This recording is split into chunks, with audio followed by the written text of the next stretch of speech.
Hi, this is Sarit Switzer, and welcome to the It Is Taught podcast, a podcast devoted to the teachings of Rabbi Shneur Zalman of Liadi as recorded in his most famous work, the Tanya. My hope for this show is to make these teachings accessible and relatable to the average person, regardless of prior Jewish education or affiliation. The episodes follow the prescribed daily study portions and are meant to serve as practical lessons in how to live your life as your true self and develop an authentic and powerful relationship with your Creator. I have personally experienced the effects the study of this work has had on me, and I'm excited to share what I can of this knowledge with you. So please join me on this journey of learning, self-growth, and connection with your source.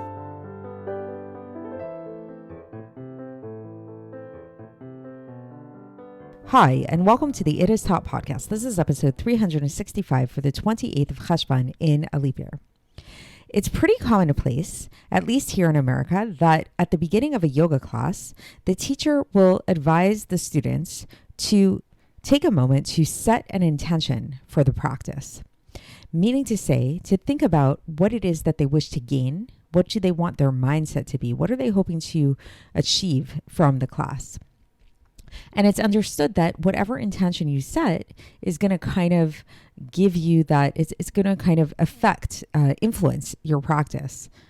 There are many examples of this in regular life.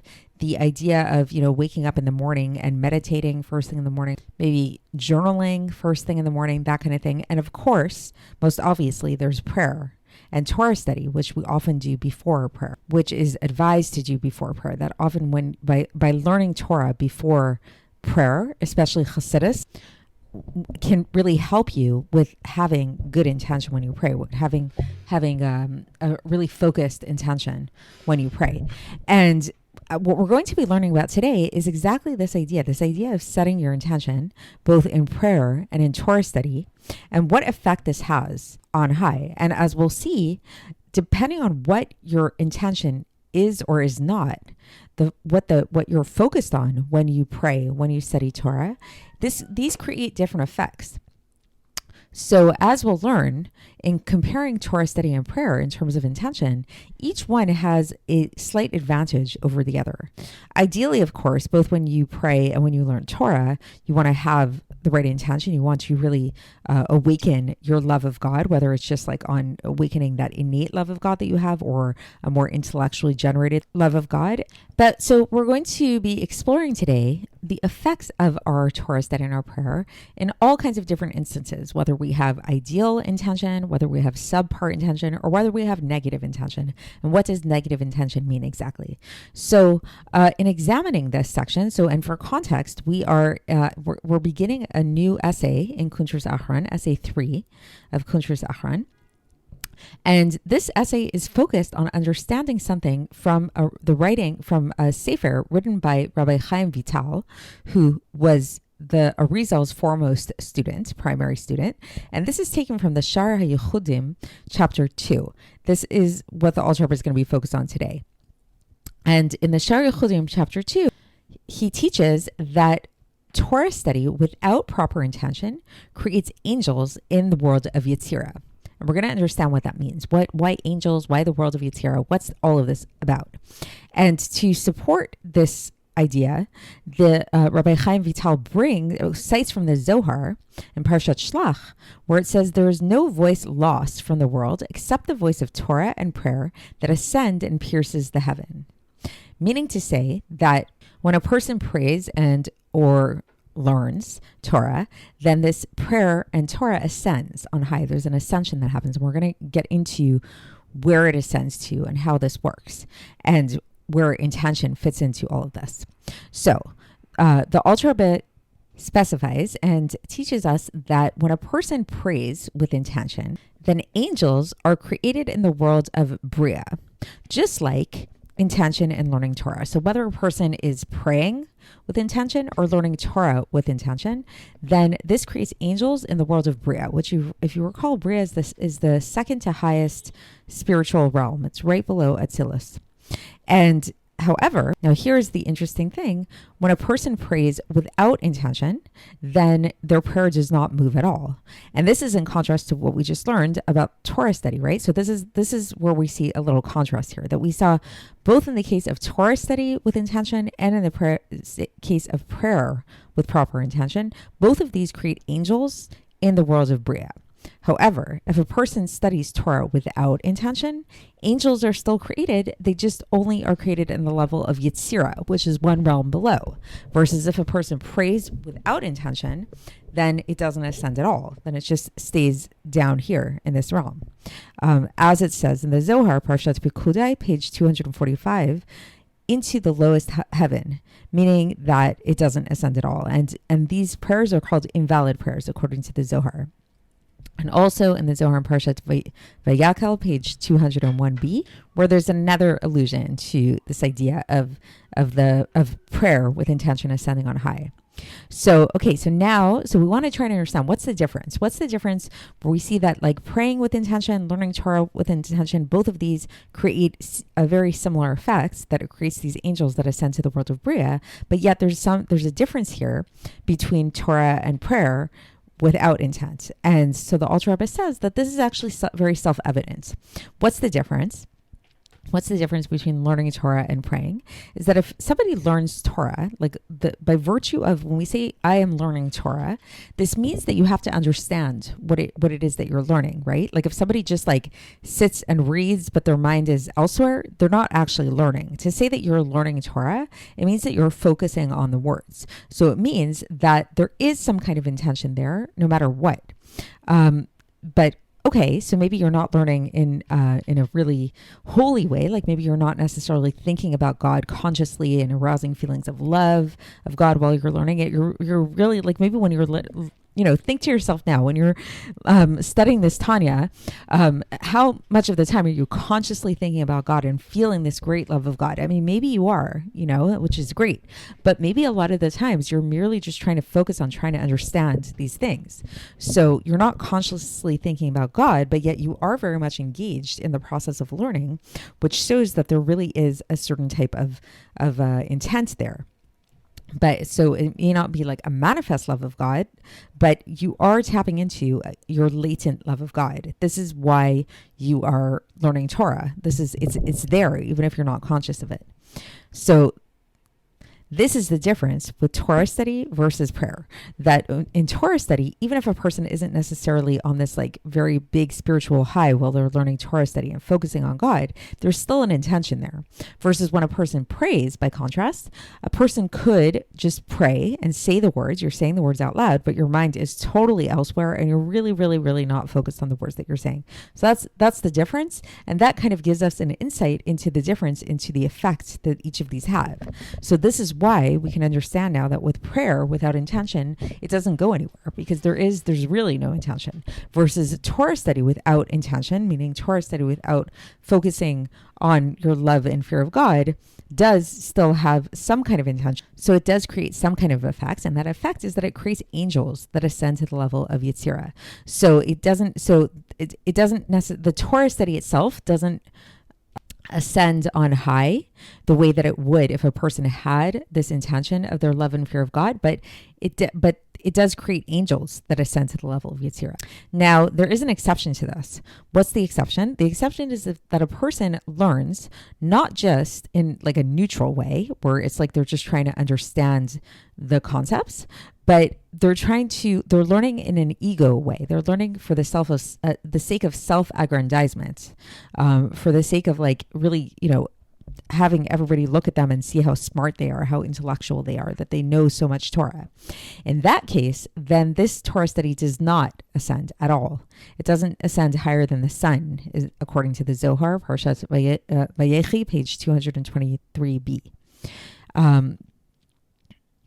And this is because a person's ego basically blocks it, because of a person's thoughts and intents intent is clothed within the letters of Torah, and it prevents them from ascending. So it's like you're sort of getting in the way.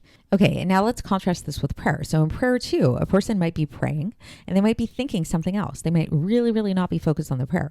Nevertheless, there is a difference, because prayer, like by its very nature, is you're focused on God. You're praying to God. So thus, a person can actually fix their prayer. So if a person prays without intent and they're really distracted while they pray, then the way to rectify this is actually to, throughout the year, to pick different portions of the prayer and just take one portion per day and really focus on it. Really, really try to hone in on your love and fear of God. And if piecemeal by piecemeal, if like every, step along the way, you slowly piece together the entirety of the prayer, where every day you're focusing on a different aspect of it, a different part of the prayer, this can actually elevate your entire prayer. And the Alter Rebbe cites a sefer called Mikdash Melech in Parshat Pikudai to support this. And this basically is in contrast to Torah study, because Torah study, with for the sake of ego, for the self-aggrandizement, cannot be rectified in such a manner. A person can't just like go back and learn all that Torah study that they learned, but just have the right intention this time. They actually have to go and do tshuva. They have to repent. They have to really reorient their whole entire mindset, their whole focus, in order to rectify that Torah study. So that's the end of this section. And so I'm going to just sum it all up and reiterate what it is that we learned here. So we're talking about prayer and we're talking about Torah study and the effect of our intention on both. So one thing I should mention, which I forgot to mention in the introduction, is that this essay in Kuntres Acharon is actually sort of like, it's a good addendum to chapters 39 and chapters 40 of the first part of Tanya, the section known as Sefer Shel Beinonim, where the Alter Rebbe has a whole discussion about the different worlds to which the soul ascends as a result of their Torah study and their prayer. And what's explained there is that there are two main types of positive intention that a person can have when they study Torah or when they engage in prayer. And both of those involve tapping into our love and fear of God, but just on different levels. So we know that there's the idea of our innate love and fear of God. And that innate love and fear of God, which is more emotionally based, is associated with the world of Yetzirah. So when a person studies Torah or prays while tapping into their innate love and fear of God, then this causes their soul, and in fact their prayer or Torah study itself, to ascend to the world of Yetzirah. On the other hand, if a person even goes higher than this and generates an intellectually based love and fear of God, like they really take the time to really try to understand God. So it's not just like a simple like love and fear of God, but it comes through a more kind of sophisticated, quote unquote, understanding of godly ideas, then this can cause their souls, as well as their Torah study and their prayer, to ascend to the level of Bria. And so what we learned about today is sort of the continuation of this idea of what happens if a person studies or prays, but doesn't have either of these intentions, is really just not feeling it, not on an intellectual level, not on an emotional level. What then? And so we kind of broke down the different categories. We said, okay, well, if there's Torah study without intention, while this might not have their soul and this Torah study may not ascend to the higher worlds, it creates angels nevertheless. And these angels ascend to the level of Yetzirah. And the reason why there can be this kind of ascension is because even Torah study without intention, quote unquote, there's always some type of intention, because in order to really learn Torah study properly, then a person really needs to be engaged in the subject matter, which means that they really are focusing to some extent on this Torah study, which means God is there. He's present, even if it's kind of like not in the most overt way. The exception to this is if a person learns Torah for the wrong reasons. If a person learns Torah for the sake of ego, self-aggrandizement, all of that, then the Torah study does not ascend at all. And the only way to rectify this is by doing tshuva, is by really going back and like having a person examine themselves as a full person and returning to God. Now we look at prayer. And the thing with prayer is that, yes, well, ideally we want to pray with intent and we want to really arouse this love and fear of God within us, either on an emotional level or on an intellectual level. If a person does not do this, if a person just like prays by rote, like blah, blah, blah, blah, blah, like they're just like mumbling the words and they're distracted, they're not thinking about God or whatever, it doesn't ascend at all. Unlike the Torah study that does ascend and creates angels, there's no ascension that happens whatsoever. However, the good news when it comes to prayer is it's much easier to fix than Torah study. And you don't have to go back and do this whole intense process of repentance and all of that. You merely need to go back and you need to say these prayers again, and we say these prayers day after day after day, and pick different portions of the prayer that you're going to say with intent. And when you say those same parts of the prayer with intention now that you before didn't, this actually is going to elevate that portion of the prayer so that eventually you can get through the entire siddur, all of the prayers, and you can elevate all of them, and it can cause that ascension to happen. So that's it for today, and we will continue with this essay tomorrow, and so I will speak to you then. Thanks for listening to the It Is Taught podcast, hosted by Sarit Switzer. This podcast is dedicated in loving memory of my maternal grandfather, Avraham Yitzchak ben Binyamin HaKohen of blessed memory. Music by Shoshana. If you enjoyed this episode and would like to support the show, please share it with others and subscribe on YouTube, Apple iTunes, Spotify, or wherever you listen to podcasts. And make sure to leave us a 5-star review. To find out more about the It Is Taught project, including more information on my soon-to-be published book, please visit our website, itistaught.com. To catch the latest from me, follow me on Facebook, Instagram, and Twitter. Looking forward to speaking with you tomorrow, and until then, have a great day.